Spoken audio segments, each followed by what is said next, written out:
काही महिन्यांपूर्वी छत्तीसगडमध्ये चुकीच्या पद्धतीनं नसबंदीची शस्त्रक्रिया केल्यामुळे 80 महिलांचा मृत्यू झाल्याची घटना घडली होती। याच पार्श्वभूमीवर मुंबईमध्ये गेल्या 5 वर्षात नसबंदीची शस्त्रक्रिया झाल्यानंतर किती स्त्रियांचा मृत्यू झाला याची माहिती ही धक्कादायक आहे। पाहूया या सगळ्यावरचा हा स्पेशल रिपोर्ट।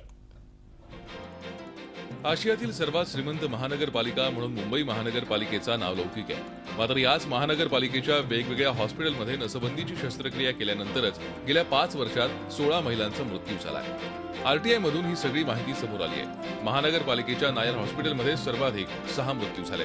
2009 ते 2014 पासून मुंबई महानगरपालिकेच्या रुग्णालयात नसबंदी शस्त्रक्रियेनंतर मृत्यू झालेल्या स्त्रियांची आकडेवारी पाहूया। कूपर रुग्णालयात 3, सायन रुग्णालयात 3, केएम रुग्णालयात 3, भगवती रुग्णालयात 1 तर नायर रुग्णालयामध्ये 6। इवन बीएमसी हॉस्पिटल्स में भी जो डिटेल्स आई है, बीएमसी हॉस्पिटल में भी अदगन से अदगन सारवार के साधन हैं, नए मशीन्स हैं, अच्छे डॉक्टर्स हैं। उसके बावजूद भी ऐसे मामले मुंबई में भी हुए, प्रॉपर मुंबई में, कि जो बीएमसी हॉस्पिटल जो हैं बड़ी बड़ी केईएम, सायन और नायर हॉस्पिटल्स, उसमें भी ऐसे मामले बने हैं और उनको कॉम्पनसेशन भी दिया गया है। इसका मतलब ये है कि यहाँ सारवार या ऑपरेशन के बाद जो देखभाल या सारवार होनी चाहिए वो बराबर नहीं होती है।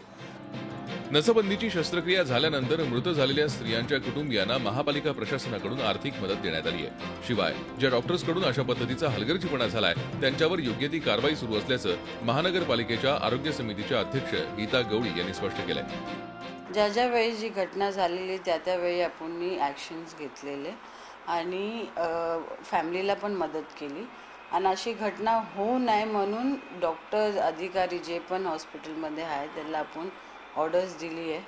पुढे जाऊन असं होणं नाही पाहिजे, कारण महिला, एक स्त्री कुटुंब वाढवते आणि बघते, तर असे विषय व्हायला नाही पाहिजे। लोकसंख्या नियंत्रणात ठेवण्यासाठी केली जाणारी ही नसबंदीची शस्त्रक्रिया जर आरोग्य यंत्रणेच्या निष्काळजीपणामुळे महिलांच्या जीवावरच बेतत असेल तर मुंबई महानगरपालिकेसाठी हे भूषणावं नाही।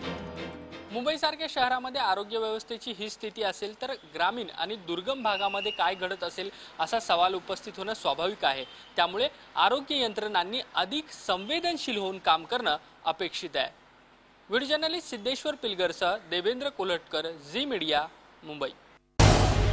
झी 24 तास रहा एक पाऊल पुढे।